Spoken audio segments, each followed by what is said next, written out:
Leviticus chapter 11. Clean and unclean meats. The Lord said to Moses and Aaron, "Speak to the Israelites and tell them, of all land animals these are the ones you may eat. Any animal that has hoofs you may eat, provided it is cloven-footed and chews the cud. But you shall not eat any of the following from among those that only chew the cud or only have hoofs: the camel, which indeed chews the cud, but does not have hoofs and is therefore unclean for you. The rock hyrax, which indeed chews the cud, but does not have hoofs and is therefore unclean for you. The hare, which indeed chews the cud, but does not have hoofs and is therefore unclean for you. And the pig, which does indeed have hoofs and is cloven-footed, but does not chew the cud and is therefore unclean for you. You shall not eat their meat, and you shall not touch their carcasses, they are unclean for you. Of the various creatures that live in the water, you may eat the following: whatever in the seas or in river waters that has both fins and scales you may eat.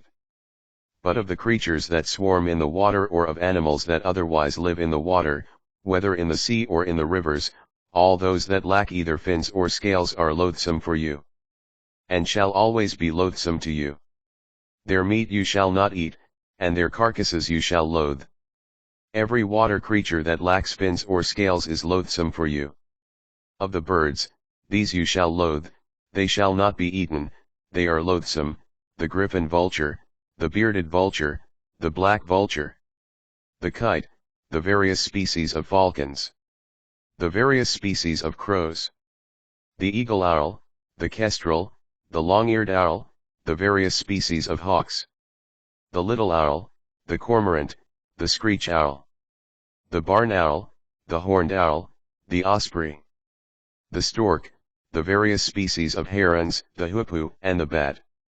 The various winged insects that walk on all fours are loathsome for you. But of the various winged insects that walk on all fours you may eat those that have legs jointed above their feet for leaping on the ground.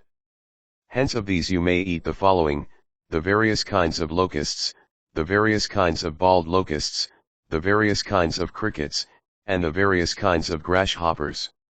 All other winged insects that have 4 legs are loathsome for you. You become unclean by the following: anyone who touches their carcasses shall be unclean until evening. And anyone who carries any part of their carcasses shall wash his garments and be unclean until evening. By all hoofed animals that are not cloven-footed or do not chew the cud, they are unclean for you, anyone who touches them becomes unclean. Also by the various quadrupeds that walk on paws, they are unclean for you, anyone who touches their carcasses shall be unclean until evening. And anyone who carries their carcasses shall wash his garments and be unclean until evening.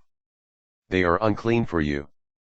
Of the creatures that swarm on the ground, the following are unclean for you: the rat, the mouse, the various kinds of lizards, the gecko, the spotted lizard, the agama, the skink, and the chameleon. Among the various swarming creatures, these are unclean for you. Everyone who touches them when they are dead shall be unclean until evening.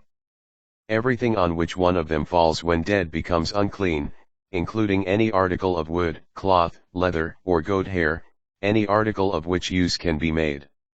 It must be immersed in water and remain unclean until evening, when it again becomes clean.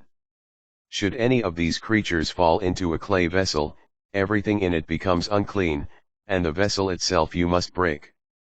Any food that can be eaten which makes contact with water, and any liquid that may be drunk, in any such vessel become unclean.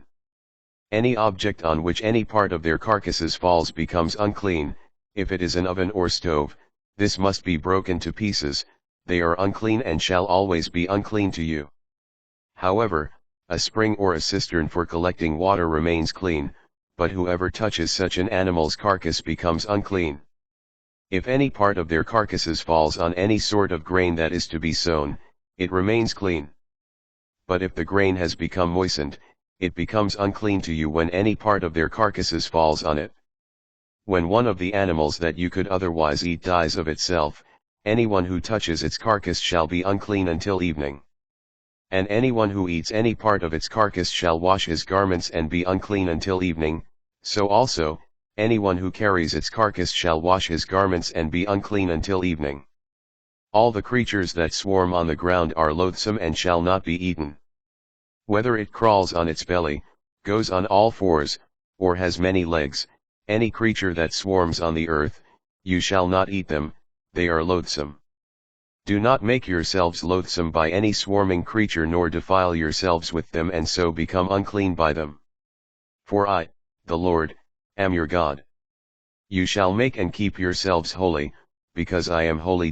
You shall not make yourselves unclean, then, by any swarming creature that crawls on the ground.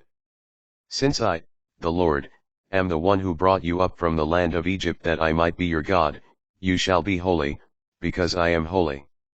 This is the instruction for land animals, birds, and all the creatures that move about in the water, as well as any animal that swarms on the ground. That you may distinguish between the clean and the unclean, and between creatures that may be eaten and those that may not be eaten.